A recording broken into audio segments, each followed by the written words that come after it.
Unknown Mysteries, episode 2.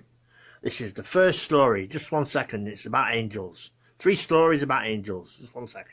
Right, here we go. From Trisha. When I was a child, I used to have a lot of nightmares. My mother told me to pray to God when I had these nightmares, and he would take them away.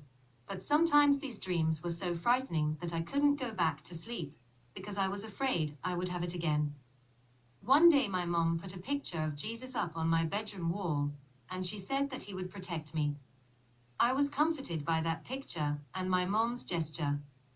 When I would have a bad dream, I would pray to God, and when I fell asleep the dream would be gone. One night, I was awoke to a breeze in my room, and when I opened my eyes, there was a beautiful woman standing next to me. She wore a white gown and had a beautiful light to her. She never spoke, but I could feel that she was there to protect me, and after that night I had no more nightmares. Thanks to my guardian angel. Well, there you go. That's story 1. Just 1 second and we'll get round to story 2.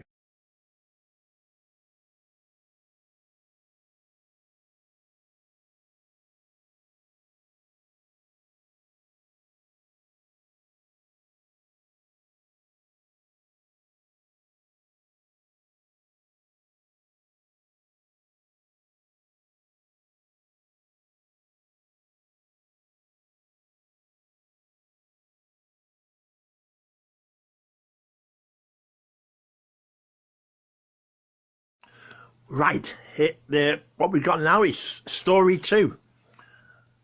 So just rescued from loneliness. So just 1 second and we'll get to story 2.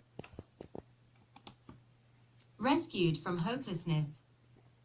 Perhaps more painful than any injury or illness is the feeling of utter hopelessness, the despair of the soul that leads one to thoughts of suicide.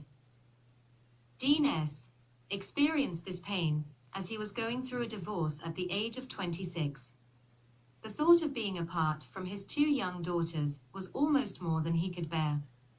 But on one night of stormy darkness, Dean was given renewed hope. At the time, he was working as a derrickman on a drill rig.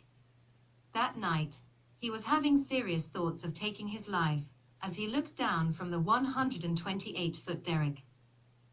My family and I have strong beliefs in Jesus, but it was hard not to contemplate suicide, recalls Dean. In the worst thunderstorm I'd ever seen, I climbed the derrick to take my position to pull pipe out of the hole we were drilling. His co-workers urged him not to climb the derrick, saying they'd rather have downtime than risk someone's life. Dean ignored this and began to climb. Lightning flashed all around me, thunder boomed. I cried to God to take me. If I couldn't have my family, I didn't want to live, but I couldn't take my own life in suicide. God spared me. I don't know how I survived that night, but I did. A couple of weeks later, I bought a small Bible and traveled to the Peace River Hills, where my family has lived for so long. I sat down on top of one of the green hills and started to read. I had such a warm feeling enter into me as the sun parted through the clouds and shone on me.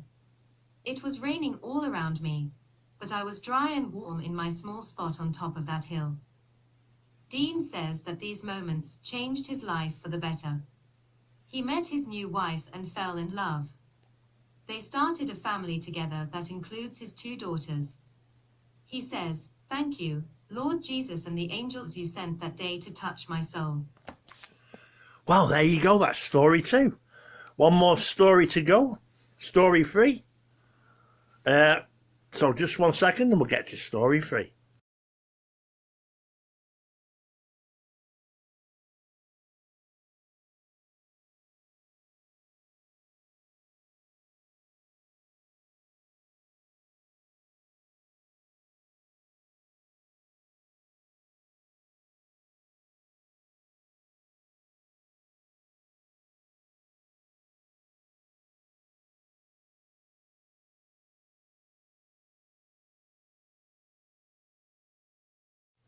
Well, here we are. This is episode 2. Story 3, the last story. From Rob Jacobs, Los Angeles. Right, just 1 second and we'll get to it. One day toward the end of 1999, I asked my father if he would like one of my angel art pieces to hang on the wall above his bed in his retirement home. He enthusiastically said yes and chose Angel 5. Then the following words came out of my mouth: "This angel will protect you." I believe this was truly a spiritually evoked statement, because about 6 months later this angelic premonition came to pass, which literally saved my father's life. When I visited my father, who resided at a retirement hotel in Westwood, California, the ritual was to call him first, planning our visit together, which I did every time, without exception. Heading home from my studio one day, the thought, "See your father," flashed in my head. It was so strongly pronounced that I immediately turned around and headed for Westwood. I had not called him or planned to see him that day, but "See your father" kept pounding in my head. My heart was racing by the time I got to his room on the 7th floor. I banged on the door, but all I could hear was the television blaring. I ran down to the office, got the staff to open the door, and found him lying on the floor, unconscious. It took the paramedics only a few minutes to reach us, and they were able to revive him from insulin shock. Without the paramedics' help, he would have been gone. I knew then, without a doubt, that the angel hanging over his bed had protected him by acting as a messenger to me. He had been plucked from his body's eternal rest. However, a year later, he passed on peacefully during the night. He was 93 years old and had lived in every decade of the 20th century. If we live our lives in the light of our own angels, then we will live, as God lives, without fear. As God is real, our angels are real, and they are here to help, guide and protect us in every way.